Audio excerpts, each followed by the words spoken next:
이제는 AI 관련돼 가지고 좀 설명을 드릴 건데, AI 인공지능도 레벨이라는 게 있습니다. 인공지능 단계별로 레벨이라는 게 존재를 하고 있고요.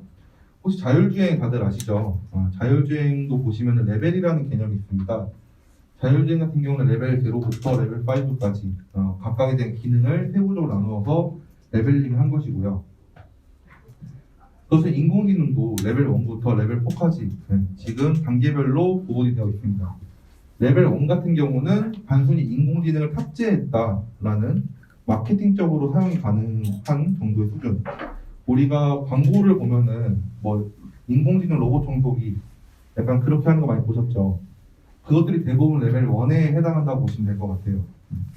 그리고 레벨 2 같은 경우는 좀 이제 그보다 조금 복잡한 함색과 추론이 가능한 형태를 레벨 2라고 하고, 레벨 3 같은 경우는 머신러닝을 적용한 게 레벨 3입니다. 그리고 이제 레벨 4는 딥러닝을 적용한 인공지능을 레벨 4라고 합니다. 그래서 인공지능이라는 게 있는데, 인공지능이란 무엇이냐? 단순하죠. 기계, 시스템, 우리가 흔히 말하는 시스템을 지능적으로 만드는 과학이에요. 말 그대로. 기계는 문제를 해결할 때 알고리즘이라는 거 활용을 하는데, 알고리즘을 기반으로 문제를 해결을 하는데, 인공지능은 알고리즘 규칙이 형성되는 방식이 기존의 알고리즘 방식과는 조금은 달라요. 이제 인공지능 같은 경우는 해당 기술의 가장 최상위 개념으로 잡혀 있거든요. 이제 현재는 기술보다는 하나의 통상적인 개념으로 잡혀 있는 게 인공지능이다 라고 하고 있어요. 그래서 인공지능은 머신러닝의 상위 개념이고, 머신러닝은 딥러닝의 상위 개념이다. 가장 작은 개념이 딥러닝이에요. 그렇다고 해서 가장 뒤떨어지느냐, 그게 아니라 가장 뛰어난 학습력을 가지는 게 딥러닝이에요. 그래서 이제 머신러닝에 대해서 알아볼 건데, 인공지능의 바로 하위 단계라고 말씀드렸죠. 머신러닝 같은 경우는 데이터를 구문 분석을 해요. 구문 분석을 하고 해당 데이터를 통해서 학습을 하고 정보를 바탕으로 결정을 내립니다. 그래서 이제 학습한 내용을 적용하는 알고리즘이라고 보시면 될 것 같고요. 주로 이제 대표적인 주문형 음악 스트리밍 서비스, 벅스라든가 플로라든가 이제 서비스에서 유저에게 추천 많이 해주죠. 서비스에서 그러한 추천할 새 노래나 아티스트를 결정하기 위해서 머신러닝 알고리즘은 유저죠, 청취자의 선호 사항을 음악적 취향이 비슷한 다른 유저하고 연관을 시킵니다. 다른 유저들하고. 그러니까 데이터가 중요한 거예요. 이제 대외적으로 AI라고 불리는 방식은 이제 이 자동화된 추천을 제공하는 서비스들이 많이 사용이 되고 있고요. 결과적으로 머신러닝은 손전등이나 자동차, 컴퓨터 화면이 작동하는 것과 같은 방식으로 기계적인 기능을 수행하는 복잡한 코딩이라고 보시면 될 것 같아요. 알고리즘을 활용한. 머신러닝이 가능하다라는 의미는 주어진 데이터로 기능을 수행을 하고, 그다음에 시간이 지남에 따라서 점차 그 기능이 향상되는 것을 머신러닝이라고 해요. 그래서 이제 학습 방식이 여러 가지가 있는데, 기본적으로는 지도학습, 가장 기본적인 학습 방법인데, 지도학습은 입력값과 결과값, 그러니까 문제와 정답을 함께 주어서 학습을 시킵니다. 1 더하기 1은 2야. 이런 식으로 문제가 있고 정답을 같이 줍니다. 이런 식으로 이제 학습을 시키면서 분류나 뭔가 분류를 하는 분류나 회기 등 여러 가지 방법이 사용이 되고 있고요. 이제 지도학습의 구체적인 학습 모델, 모든 인공지능 모델이라는 게 있는데, 이 학습 모델은 SVM, 결정트리, 회기 모델 등이 있다. 이 정도로만 알아두시면 돼요. 너무 복잡하면은 수학적으로 들어가셔야 되니까, 인공지능은 수학입니다. 그래서 이제 그거에 대해서는 간단하게 어떤 개념만 알고 계시면 될 것 같아요. 그리고 이제 비지도 학습인데, 이거는 정답이 없어요. 입력만을 이용합니다. 머신러닝의 결과가 좋은 것이면은 그 다음은 강학습인데, 이제 비지도 학습보다 조금 더 위로 넘어가서 이거는 단순히 입력값만 있는 거고 강화 학습은 그거에 대한 보상이 주어집니다. 결과값에 대한 수행을 한 결과에 대한 리워드를 줌으로써 머신러닝 그 알고리즘이 내가 이렇게 했는데 뭔가 보상을 줘. 그러면은 좋은 거겠죠. 아니면 내가 이렇게 했는데 뭔가 마이너스를 줬어. 그럼 나쁜 거니까 안 하게 되겠죠. 이런 식으로 결과값에 대한 보상을 줌으로써 학습에 대한 정확도를 올리는 게 강화 학습입니다. 이 과정을 매우 많이 반복을 하면은 인공지능 알고리즘은 조금 더 좋은 보상을 받기 위해서 더 좋은 결과를 내려고 노력을 하겠죠. 이거를 강화학습이라고 하고 있고요.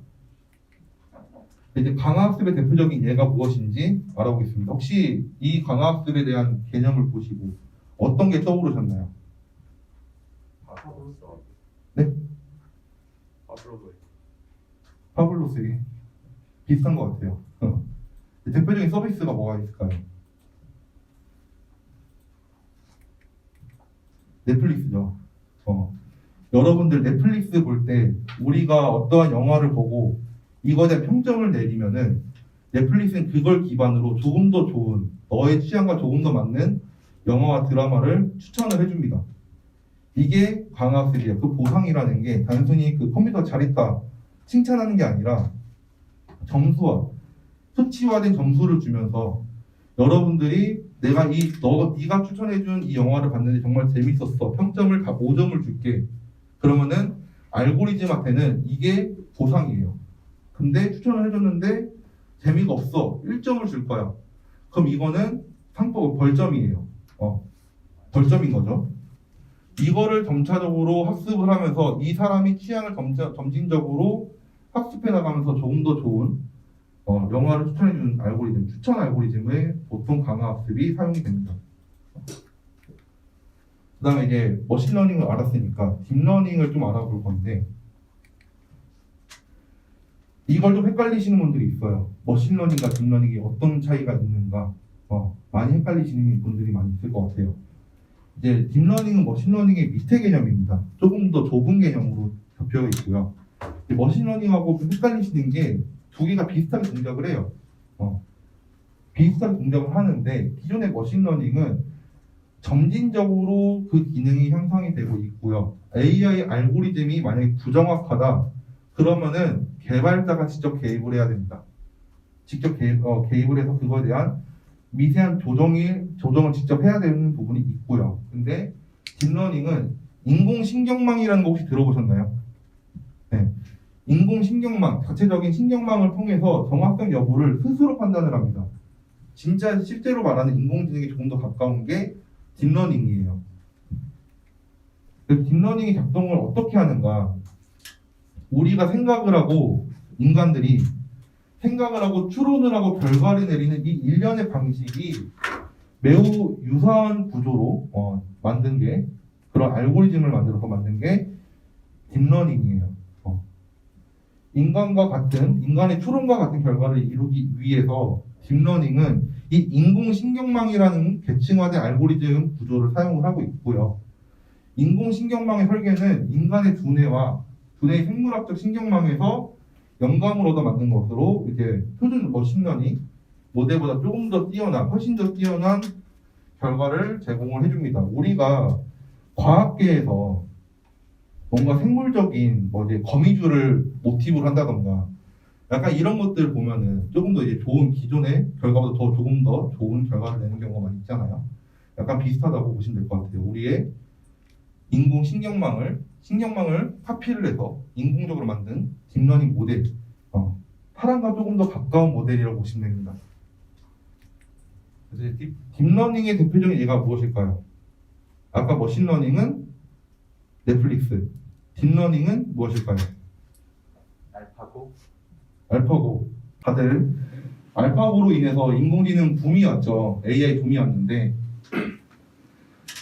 자, 구글에서 만든 알파고는 이 고라는 게 바둑이에요. 바둑인데 우리는 바둑이라고 부르지만 일본에서 먼저 선점을 해가지고 영미권 단어를 선점을 해가지고 고라고 지금 명명이 되어 있는데 바둑이라는 추상적인 게임이죠. 바둑은 정말 어려운 게임인데 여기서 자체적인 신경망을 통해 가지고 이 학습을 진행하는 거예요. 이 자기 스스로 바둑을 두고 이거에 대한 결과를 학습을 하면서 조금 더 좋은 수를 찾아내는 이런 인공신경망을 스스로 구축을 합니다. 결과적으로 어땠나요? 결과적으로는 이세돌 님이 한 번은 이겼지만 다 지시고 허재도 지고 세계에서 지금 내노라는 그 바둑 마스터들이 다 패배를 하고 결과적으로 팀 알파고가 1위를 먹었죠. 네, 그러한 결과를 내는 게 딥러닝이에요. 우리의 인간과 유사한 신경망을 가지고 있는데 이제 인간보다 더 뛰어난 특정 분야에서는 결과를 내고 있습니다. 네, 이때 한창 이슈가 됐던 것 같아요. 저도 이것 때문에 머신러닝, 딥러닝 이 부분에 대해서 좀 관심을 가졌던 것 같고, 네, 알파고님한테 여러분 충성을 하셔야 됩니다. 이제 곧 있으면은 인공지능의 시대가 돼서 여러분들은 인공지능에게 일을 맡기는 받아야 되는 그런 시대가 올 것 같아요. 자, 결과적으로 머신러닝과 딥러닝의 차이점을 좀 설명을 드리면은 머신러닝은 데이터를 구문 분석을 한다고 말씀을 드렸는데 그 구문 분석을 통해서 해당 데이터를 학습을 하고 그 학습에 근거한 내용을 바탕으로 결정을 내립니다. 네. 딥러닝은 알고리즘 계층으로 구성해서 자체적으로 배우고 지능적인 결정을 내릴 수 있게 있는 인공신경망을 만드는 게 두 개의 차이점입니다. 네, 딥러닝은 머신러닝의 하위 개념이고요. 둘 다 광범위한 인공지능 카테고리에 속하지만 인간과 가장 유사한 인공지능을 가지는 것은 딥러닝입니다. 네. 네, 인공지능 기술 활용 분야를 좀 살펴볼 건데 여러 가지 분야에서 인공지능은 활용이 가능합니다. 가장 대표적으로 혹시 이 파운트라는 어플 아시나요? 혹시 아시는 분 계신가요? 파운트라는 어플리케이션? 네. 이게 자산관리 프로그램인데 인공지능을 활용한 자산관리 프로그램인데 네, 저랑 같이 일을 하시는 개발자분이 여기 들어가셔서 개발을 하신 거예요. 이거를 직접 개발하셨고 여기 이제 인공지능이 들어갑니다. 인공지능이 들어가서 여러분들의 자산과 여러분들의 이제 수익 이런 것들을 판단을 하시고 여러분들의 성향을 판단해서 자동으로 투자를 진행해주는 서비스예요. 지금 이런 서비스들이 많이 나왔죠. 이런 서비스도 많이 나와 있고요. 그리고 혹시 이 그림 보셨나요? 보신 적 있나요? 이 그림 어디서 많이 본 그림 같지 않나요? 고우의 그림과 매우 유사하죠. 이게 뉴스에도 몇 번 나왔었는데 인공지능한테 AI한테 고우의 그림을 가지고 학습을 시키고 네가 한번 그려봐라 라고 해서 나온 그림이에요. 이게 인공지능이 그린 그림입니다. 이것뿐만 아니라 음악도 인공지능이 만들고 있고요. 영화도 인공지능이 만들고 있어요. 그러한 인공지능이 만든 결과물들이 또 경매를 통해서 판매가 되는 경우도 많이 있고요. 네. 지금 이제 인공지능은 단순히 우리의 도움을, 일상에 도움을 주는 수준뿐만 아니라 어찌 보면 살짝 우리의 영향을 조금씩 침범하고 있는 상태가 오고 있지 않는가라는 생각이 좀 들기도 합니다. 네. 그림뿐만 아니라 영화랑 음악까지 AI 영역이 좀 확대되고 있고요. 가장 안전하다고 생각했던 예체능 분야가 가장 먼저 지금 점령을 당하고 있다고 보시면 될 것 같아요. 이제 인공지능은 간단하게 이렇게 마무리를 하고 그다음 블록체인에 관련돼서 얘기를 드릴 건데 블록체인 하면은 가장 먼저 생각나는 게 어떤 걸까요? 아마 여기서도 많은 분들이 한 번씩 해보셨을 것 같은데 네. 비트코인이죠. 블록체인 하면은 비트코인, 블록체인 하면 코인. 저도 이 코인으로 지금 수익이 마이너스 37%예요. 이거 제 거거든요. 어제 찍은 건데 오늘보다 또 떨어졌더라고요. 네. 근데 이 코인으로 저도 개발자지만 이 코인으로 지금 많은 피해를 보고 있어서 이게 대체 어떤 놈인가 블록체인을 좀 파봤습니다. 그러니까 블록체인이라는 거는 우리는 그냥 코인으로만 알고 있는데 이 코인 결과적으로 까보면 기술이 무엇이냐 정말 대단한 기술이에요. 네, 대단한 기술인데 데이터를 분산 처리합니다. 분산 처리. 이제 블록체인 우리가 이제 뭐 구매를 하면은 비트코인 구매를 하면은 우리는 그 비트코인이라는 그 네트워크에 참여를 하는 거예요. 그 비트코인이라는 네트워크에 참여를 함으로써 모든 사용자가 참여되어 있는 모든 사용자가 거래 내역, 내가 얼마에 주고 샀고 누구랑 거래를 했는지 이런 거래 내역들이 분산되어서 저장됩니다. 누구한테 분산되느냐? 네트워크에 참여되어 있는 모든 사람들에게 분산이 됩니다. 이런 형태, 보통 P2P라고 하죠.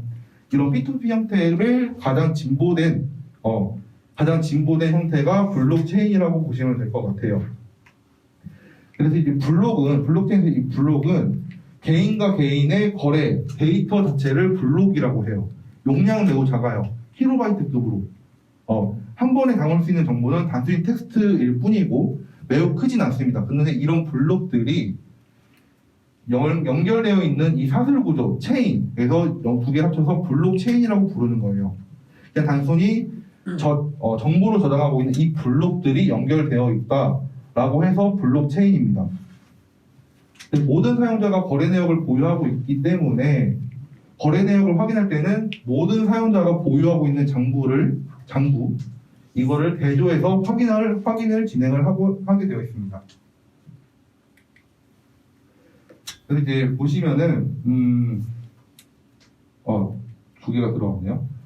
네, 이러한 특성 때문에 블록체인 같은 경우는 공공 거래 장부나 또는 분산 거래 장부라고도 불리는데 그냥 그런 거 다 이제 안 쓰죠. 그냥 코인이라고 많이 하시는 분들도 많이 있어요. 이게 좀 비교를 좀 잘 돼 있는 그림인데 제가 좀 가져와 봤습니다. 기존의 은행을 통해서 거래를 하는 방식이에요. 중앙에 은행이 하나가 있고요. 모든 사용자들은 은행을 통해서 거래를 합니다. 우리가 토스를 쓰든 어떤 어플리케이션을 통해서 뭔가 간편 송금을 한다고 해도 결과적으로는 은행을 통해서 다른 사람들에게 송금이 되는 구조예요. 무조건 은행을 거쳐요. 근데 블록체인은 모든 사람들이 그러한 은행의 역할을 하고 있는 거예요. 은행의 역할을 하고 있으면서도 송금할 수도 있고요. 기존 거래 방식 같은 경우는 이런 은행이 중앙에 있기 때문에 모든 거래 내역을 은행이 가지고 있고요. 블록체인은 A가 B에게 돈을 줬다는 사실을 모든 내역을 모든 사람들이 가지고 있습니다. 은행과는 달리. 만약에 우리가 블록체인 이런 비트코인 채널 네트워크에 10명이 참여를 하고 있어요. 우리 10명 여기 있는 모든 사람들이 이제 네트워크를 참여를 해가지고 코인을 거래를 한다라고 가정을 한번 해볼게요. 그러면 우리 모두가 이제 그런 거래 내역들을 각각 개인이 가지고 있는 거예요. 그리고 각각의 개인의 만큼 거래 내역이 이루어진 만큼 그 개수에 맞는 블록을 생성을 해가지고 모든 사람들에게 전송을 하고 나중에 이 전송된 내역들을 모두 다 끌고 모아가지고 이게 진짜로 전송되었는지 확인을 합니다. 그러니까 이거 좋은 점이 무엇이냐? 복잡하긴 한데 기존 은행은 해킹에 매우 취약하죠. 은행만 해킹되면은 모든 사람들의 거래 내역과 자산이 해킹이 되어버려요. 최근에도 몇 번 있었죠. 은행이 해킹당했다. 이런 뉴스를 많이 보셨을 거예요. 근데 블록체인 같은 경우는 분산 저장이기 때문에 해킹을 하려면은 이 네트워크에 있는 사람들을 50% 이상 해킹을 해야 돼요.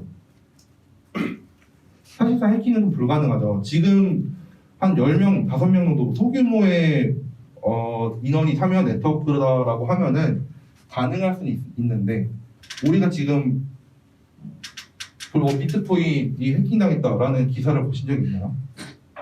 없죠. 중국에서 시도조차 안 해요. 왜냐하면은 블록체인에 참여되어 있는 그 수만 명의 사람들을 50% 이상 해킹을 해야지만 그 거래 내역을 본인들이 조작할 수가 있는데 블록체인 같은 경우는 지속적으로 아무나 참여가 가능하죠. 누구나 비트코인을 살 수가 있어요. 그럼 계속 매일매일 몇백 명씩 더 몇천 명씩 추가가 돼요. 그때마다 계속 50% 이상을 유지를 해야 돼요. 사실상 해킹은 불가능합니다. 매우 안전한 기술이기 때문에 코인을 제외하고라도 각광받는 기술 중 하나가 된 거예요. 자, 그래서 이제 이런 블록체인을 어디다 활용할 수 있냐면은 기록이잖아요.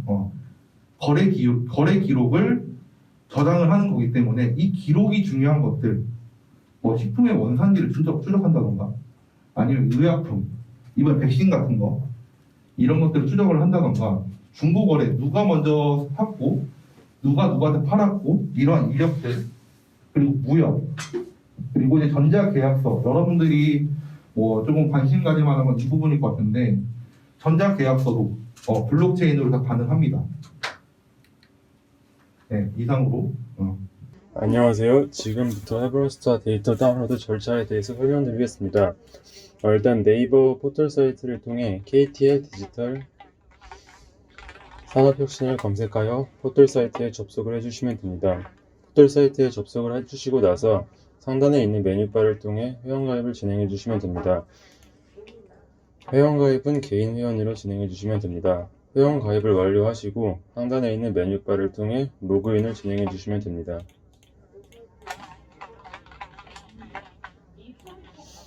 로그인을 하시고 나면 상단에 있는 메뉴바를 통해 데이터 상품에 들어가십니다. 데이터 상품에 들어가시면 판매 기관 업체를 선택할 수 있는데 여기서 헤브론스타를 선택하시고 조건부 검색을 하시면 헤브론스타가 등록한 데이터 상품 리스트를 확인할 수 있습니다.